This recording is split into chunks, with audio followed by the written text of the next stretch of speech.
চাংলি মিথাঙে ভর দুপুরে অনুশীলনে ক্লান্তির ছিটে ফোটা নেই অনূর্ধ্ব-17 নারী ফুটবলারদের চোখে মুখে। শিরোপার আশা বাঁচিয়ে রাখতে প্রতিটি ম্যাচই ফাইনালের মঞ্চ অর্পিতা বিশ্বাসদের কাছে। রাউন্ড রবিন লিগ পদ্ধতির আসরে প্রতিটি দল একে অপরের সঙ্গে দুটি করে ম্যাচ খেলবে। পয়েন্ট টেবিলের শীর্ষে থাকা দলের হাতে উঠবে শিরোপা।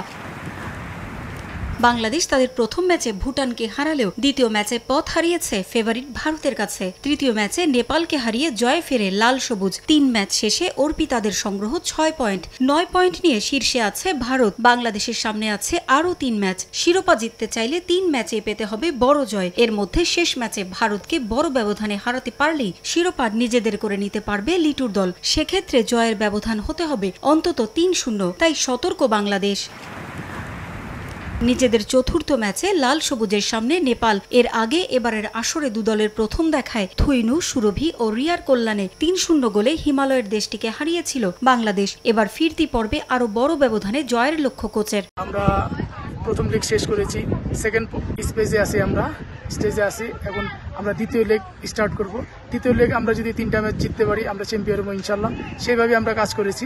নারী ফুটবলে অনূর্ধ্ব-17 পর্যায়ে কখনোই শিরোপা জয় করতে পারেনি বাংলাদেশ। এবারের আসর তাদের জন্য অপ্রাপ্তি আর আক্ষেপ ঘোচানোর মিশন। মাত্র 1.5 মাসের প্রস্তুতি নিয়ে এবার সাফ অনূর্ধ্ব-17 চ্যাম্পিয়নশিপ খেলছে অর্পিতারা। সবশেষ খেলা 3 ম্যাচে বাংলাদেশকে সবচেয়ে বেশি ভুগিয়েছে ফিনিশিং এর দুর্বলতা। 3 ম্যাচে একাধিক সুযোগ পেলেও শেষটা এসে সেগুলো বাস্তবায়ন করতে পারেনি আলপি, সুরভিরা। নেপাল ম্যাচে আক্রমণ ভাগের পাশাপাশি রক্ষণ ভাগের ঘাটতি নিয়েও কাজ করেছেন কোচ। রক্ষণে অধিনায়ক অর্পিতার পাশাপাশি শিউলি, আরিফা, ক্রানুচিং এর থাকার সম্ভাবনা বেশি। মাঝমাঠে থুইনু, মৌমিতা ও উম্মা কুলসুম। আক্রমণ ভাগে সুরভি, আলপি ও মামুনির থাকার সম্ভাবনাই বেশি। গোলপোস্টে যথারীতি নেপাল ম্যাচেও কোচের ভরসা থাকবে ইয়ারজান বেগমের ওপরই। পারভিন আক্তার, সময় সংবাদ।